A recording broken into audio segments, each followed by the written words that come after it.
In this video, I'll be sharing with you my first experience on colder climate camping. So I actually started camping several years ago. I went and I had a class with school, and we went out backpacking. It was pretty nice weather. We went out in the Shenandoah, not the Shenandoah National Park, but next to Shenandoah National Park, and I had a great time, and I wanted to do it again. So this year, in October, in the fall, it was a little chilly. It was supposed to be in the 40s, I think. And I have some gear, as you've seen, or at least I hope you've seen. If not, go check out my backpacking gear stuff that I have. But I have, a hammock and an underquilt and stuff. Even when it's a, decently cold day outside, I'll pretty much be sweating inside. And this time I went camping in Shenandoah at one of the campgrounds. And the reason I did this was to have, a backup plan in case it got too cold or too rainy. There was a little bit % chance that it was rainy. And I didn't want to be miserable, so I brought the car, in case I needed to sleep in the car. So I actually brought all my stuff, and we set up for the night. And it was a little cold, and then it poured down rain the entire night, the whole night, and it was windy, and it was terrible. I tried to lay there for a while, couldn't go to sleep. It was rainy. There was probably 15-mile-an-hour winds blowing back and forth, and I know, okay, maybe I should have stuck it out.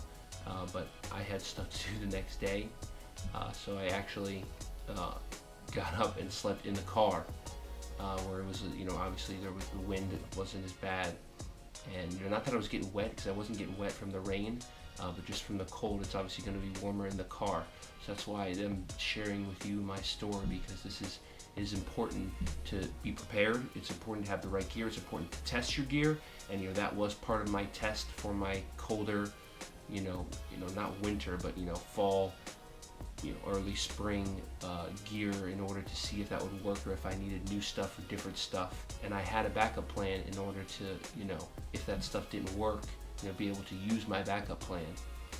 And I was prepared to be okay with sleeping in the car. And I know it wasn't a true camping experience, and I'll go again. It's not gonna be my end of camping just because I had one bad experience. I've had good experiences in the past, and I like doing it, regardless of whether I had to sleep in the car. And you guys can make fun of me all you want, it's all right. But I've been before, and I didn't even have, actually the last time I went, it was nicer weather, but I didn't even have a backup plan, which I should have, but this time I did.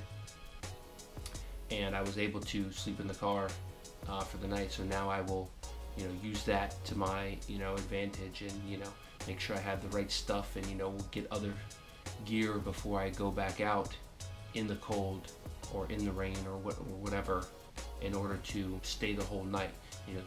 That may include getting a tent for a different style of in order to, because I think it's easier to be warmer, or at least for money wise, it's easier to spend money and be warmer per dollar in a tent. Even in a big, if you're taking your car, weight doesn't matter. So even a big cheapo tent would be easier to be warmer, or cheaper to be warmer than it would be with a hammock. So that is my video on my first colder climate camping. I hope you guys learned something, and I will see you in the next one. Peace.